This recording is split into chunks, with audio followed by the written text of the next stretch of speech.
Marlow Place during the 18th century, unknown owners, the triumph of Alicia Borlase Wallop, and the arrival of the Williams family. In 2011, the Marlow Society Local History Group hosted Heritage Open Day at Marlow Place. The heritage theme was the house itself, Marlow's flamboyant Grade I listed building. Two well-known local historians, Hazel Malpass and Janet Smith, completed an introduction to Marlow Place, a brief history, and a tour of the house in support of the event. Their article is available on the Marlow Society website. Indeed, so popular was Marlow Place as a venue, Heritage Open Day was held there again in 2022 and 2025. The 2025 Heritage Open Day event was a celebration not only of Marlow Place and the opportunity to revisit its history, but also of the long-standing association between generations of Williams who lived in and around Marlow and Bissam for almost 150 years. The event examined several aspects of this heritage which have faded from memory. For example, Marlow Place was owned by the Williams family for over 100 years until sold in 1921 to William Niven, grandfather of actor David Niven. The extensive number of properties in town owned by the Williams until the beginning of the 20th century seems incredible now, and that Great Marlow was a parliamentary borough for 261 years between 1624 and 1885, electing not one but two members to Parliament, dominated by Williams family MPs for almost a century. Thomas Williams of Llanydin first came to Marlow around 1788. Considered to be the wealthiest man in Wales, he controlled the copper industry. The Temple mills he purchased at Bissam provided him with a manufacturing facility nearer to London. The family quickly established themselves locally. Thomas immediately fulfilled his ambition, becoming one of the two borough MPs in 1790. His business was copper, and as the Copper King, he was called to account to his fellow parliamentarians on several occasions for the monopoly his company enjoyed and the significant amount of money they made. The last link the family had with Marlow was the sale and demolition of Temple House, sometime between 1932 and 1935. The exact date that Marlow Place became a Williams property is unknown. The best estimate is sometime during the 1790s. Indeed, the 18th century ownership of Marlow Place is something of a mystery, giving rise to several engaging, but alas, probably untrue or exaggerated stories. Country Life wrote of Marlow Place in January 1913. It is rarely that a house of the 18th century is so devoid of history as Marlow Place. A 2004 Bucks Council review noted the same. The building, Marlow Place, dates from 1720 and is often attributed to Thomas Archer. Local tradition has it built for the Prince of Wales, George II, from 1727, although in fact it was the Earl of Portsmouth who commissioned it, and the prince was only a visitor from Clevedon. The good news is that documents have become available, revealing more of the house's history.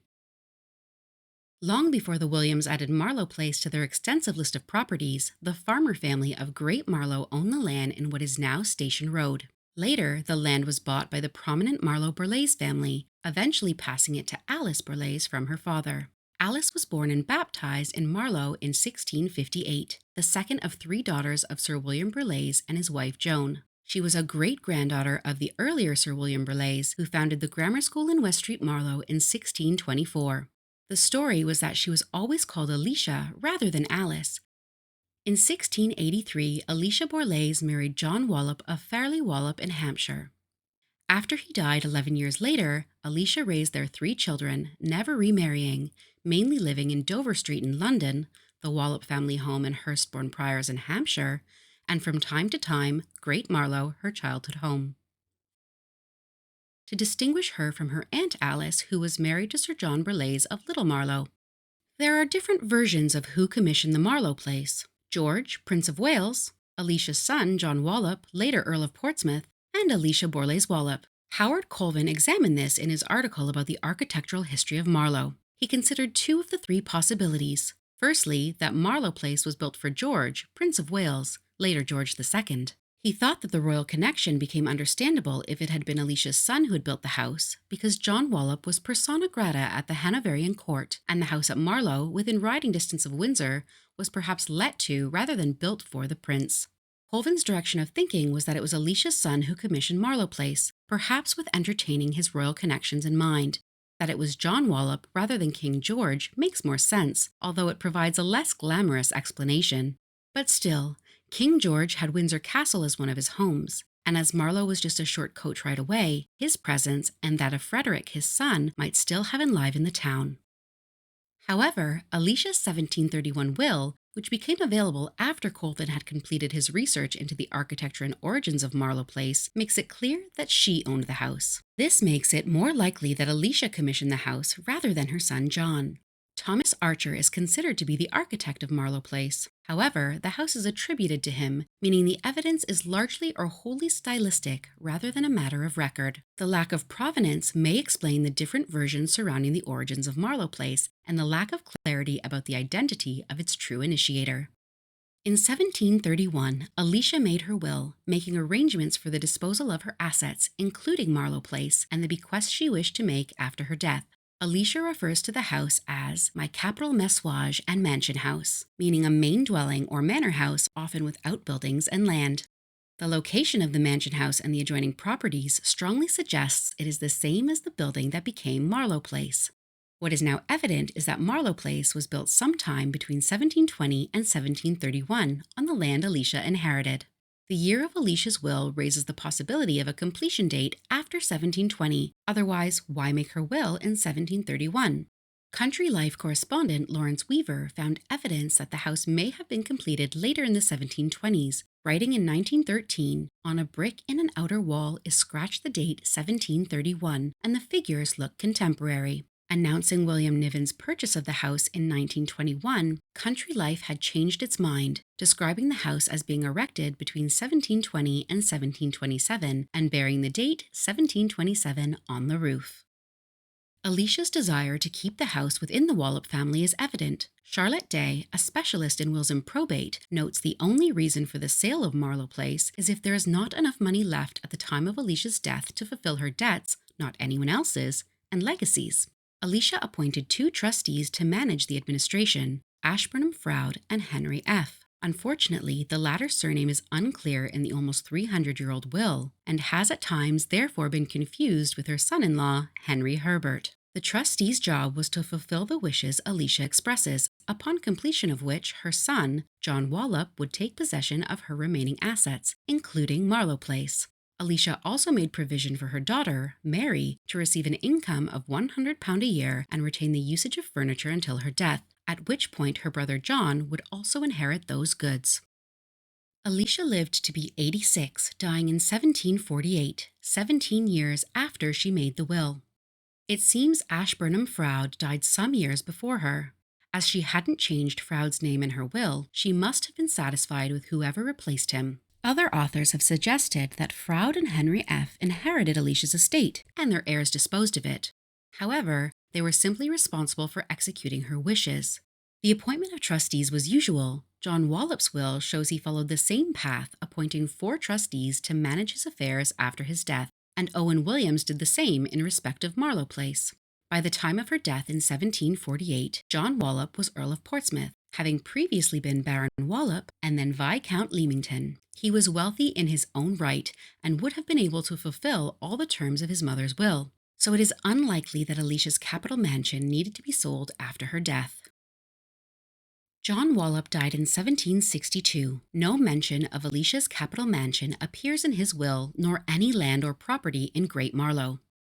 Charlotte Day offers several possibilities: that John Wallop sold the house between 1748 and his death, and subsequently the documentation was lost, that John Wallop gifted it to his brother Charles, for whom no will has been found, and that John Wallop gifted the capital mansion to a female family member upon marriage. There is later information about the capital Montfianhouf. The Reading Mercury listed it for rental in 1772 and 1773. One popular and credible possibility is that Sir William Clayton, 4th Baronet of Harleyford Manor, Great Marlow, purchased Marlow Place from the Wallop family, or another if John Wallop had sold it earlier. If William Clayton had bought the house, this would explain how it was acquired by the Williams family. Marlow Place was then included in a more extensive property sale between them in 1791, which will be discussed shortly. However, there is no documentary evidence that the Claytons purchased the mansion in the second half of the 18th century or sold it around the 1790s to the Williams. Nevertheless, there are good reasons to consider this might be true.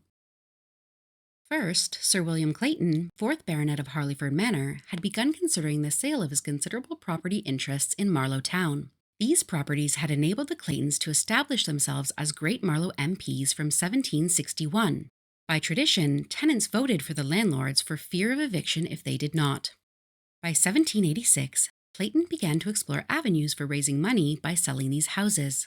It is likely Thomas Williams wished to buy a parliamentary borough and was aware that discussions were taking place.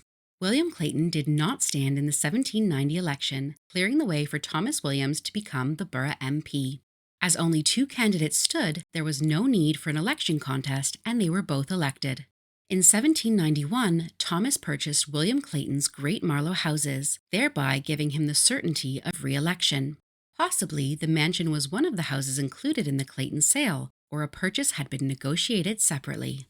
Secondly, Thomas Piers Williams, son of Owen and grandson of Thomas, was born in Marlow Place on the 27th of March, 1795. Despite the large family home in Bisham, Temple House, having been completed some 5 years previously, there could be many reasons why Owen and Margaret Williams decided to live in the town of Marlow. They may have wanted their own home, having been married only a few years. Or perhaps Owen wished to live within the borough to prepare for the election that would follow in 1796. Temple House was in Bisham Parish, and although not far away, it was outside the geographically small borough of Great Marlow, where he could be closer to supporters and voters. His son's 1795 birthplace indicates that Alicia's mansion had become known as Marlow Place, although this evidence was included in Piers Williams' obituary in 1875, some 80 years later. Additionally, Owen Williams' occupation of Marlow Place so soon after the 1791 sale adds some weight to the view that William Clayton had sold Marlow Place to him. However, without documentation, the possibility remains that Owen and Margaret Williams were renting Marlow Place or had bought it from an unidentified seller. There is another intriguing unanswered question. Why would the Clayton family have bought Marlow Place? Their decision to invest in buying houses in Great Marlow had been motivated by parliamentary ambitions to ensure they could command the votes of their tenants to be successfully elected. In addition to Marden Park in Surrey and Harleyford Manor, with its extensive land and farms that extended almost into the town of Marlow, the Clayton family owned a substantial tract of land in the town on Oxford Lane, now Oxford Road, which extended down to West Street. Built in 1760 and within the boundary of the small borough, Oxford Cottage provided them with a house within easy reach of Great Marlow voters. Marlow Place would have been an expensive addition to their Great Marlow estate and commanded few voters. Despite the unanswered questions that remain about who owned Marlow Place after Alicia Borlase Wallop, at least it is clear that she inherited the land on which her mansion was eventually built. It is also clear that Alicia owned the mansion constructed on that land, which is now known as Marlow Place on Institute Road. Alicia may have also supervised the design and construction of the house. After all, Alicia would have cared the most about what happened to her cherished family's land, left to her in her childhood hometown. She retained the mansion until she died in 1748. It was most likely that once the trustees had completed their work, Alicia's mansion passed on to Alicia's son, John Wallop, rather than being sold. Exactly when the mansion becomes known as Marlow Place and was acquired by the Williams family remains unknown. The history of exactly what happened to Alicia's capital mansion after she died demonstrates the challenges of reconstructing the past. The Marlow Society Local History Group is continuing to work to solve the mystery. But how? The following small advertisement from the Reading Mercury in October 1772 offers several intriguing clues to follow up. Great Marlow, to be let and entered on immediately. The capital Montfion hoof called Marlow Place, late in the occupation of Admiral Forbes, with all conveniences for a large family, a good garden well planted with fruit trees, and with or without some pasture and meadow ground. Enquire of Robert Taylor, Esquire, Spring Garden, London, or of Samuel Young at Great Marlow. Samuel Young of Great Marlow worked as a land agent for William Clayton in 1772, suggesting that Clayton was the owner of the mansion and was seeking a new tenant because Admiral Forbes was returning to Essex. However, Admiral Forbes is named, offering the possibility that he too could be the owner, perhaps using his status to sell his house. So Samuel Young might have been the local land agent the wealthy turned to, this time working to find a new tenant for Admiral Forbes rather than William Clayton. Robert Taylor of Spring Garden, London, might have been better placed as a land agent to help those in the city seeking respite in rural Marlow by renting a fashionable house in the style of the day. However, the architect who collaborated with William Clayton on remodeling Harleyford Manor to its current Georgian style and proportions before 1755 was also named Robert Taylor. Architect Robert Taylor might have bought the house while working with the Claytons in Marlow. Naturally, he would have asked his client's land agent, Samuel Young, to help him find a tenant for the Capital Montfiauhouve after Admiral Forbes left. Confused? The seemingly inconsequential newspaper advertisement that appeared in the October 1772 issue of the Reading Mercury might be the key to who owned Marlow Place after John Wallop. The historian's job is to ask the questions, usually a very great number of them, that nobody cares about until they find an answer that everybody cares about. If you know anything about Marlow Place or know anyone who might, we want to hear from you. tmshistory@marlowsociety.org.uk